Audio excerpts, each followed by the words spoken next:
Hello, good morning guys. Kasabong Luzon Business. Nadaw, nandito naman ako sa isang kaparke ng lagayan ng manok ko, magbigay na mag-sample prueba sa inyo para nga maipakita ko sa inyo dito ang ihalimbawa ko kaya dito sa isang kahawak ko nga inahin. Ito siya, ginawag ko sweet materialis itong kinukuhaan ko ng mga pang-personal panglaban. Ito siya. Bago ang lahat, ipagpatuloy ko sa tungkol sa usapin sa history nitong kalitan, itong babae nito.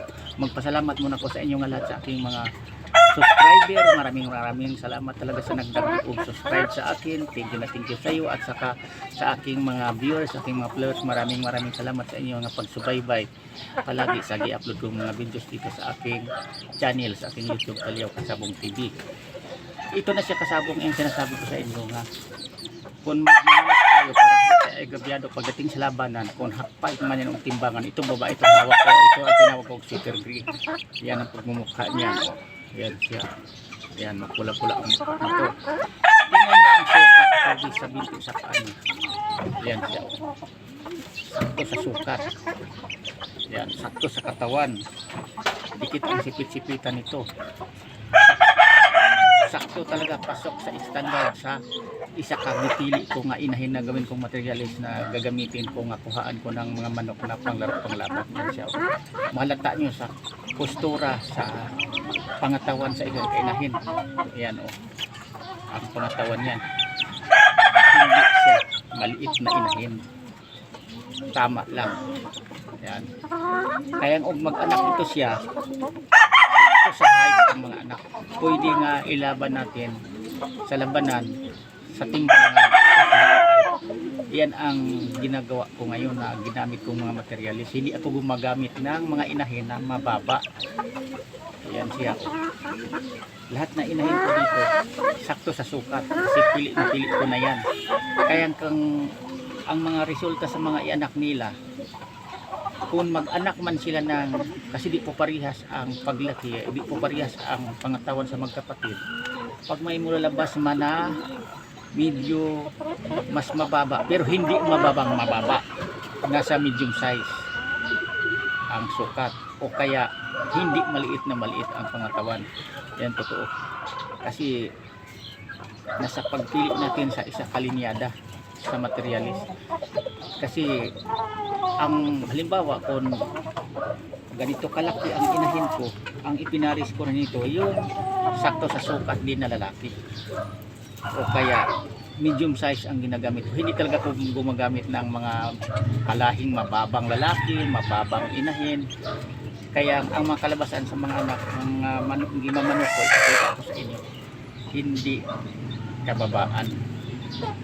Yan, ito ipakita ko rin sa inyo. Kunin ko yung mismong kapatid nito na babae.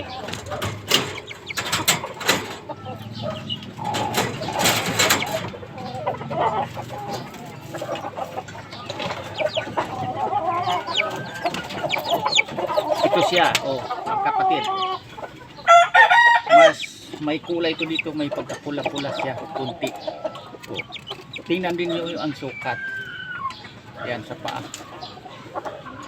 Ganyan ang pagpili ko. Dapat kayong mga baguhan pa lang, sa inahin pa lang, pipiliin nyo na.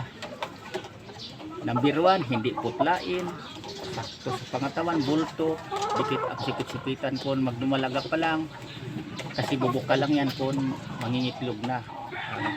Dito niya sa sipit-sipitan, tapos sukat sa paa. Yan. Yan siya. Yan ang sample prueba ko sa inyo. Ito ang kapatid. Ito asya ang naglilimlim. Ito ang mas maraming magbigay, mag-produce ng itlog. Pinakababa nito 12, 13, 15, 16. Pero yung isang kanilang pinakita akong kapatid dito, ang itlog doon pinakamataas na yung 10, 10. Pero malamang ang din ang laking anak niya. Kaya hindi ko inalisas na hina, kunti ang magbigay sa itlog. Pero itong kapatid, ang daming binibigay itong itlog. Ang daming mga sisiyo ngayon itong mga anak, mga gris. Yan ito. Kaya yung sinasabi ko lang sa inyong mga baguhan pa lang na walang mawala sa inyo kung subaybayan nyo lang ang aking mga content sa aking i-upload dito sa aking YouTube Kalyaw Kasabong TV. Kasi dito, makita nyo, mapanood nyo mismo sa aking mga i-upload na mga videos ang sukat sa mga pinipili ko na mga materialis. Parang hindi ako argabyado sa labanan sa manok. Hanggang dito muna ako kasabong. Sana may mapulot umutot na ganito. Maraming salamat uli sa pagsubaybay sa aking channel, sa aking mga i-upload na mga video. Support nyo, thank you uli.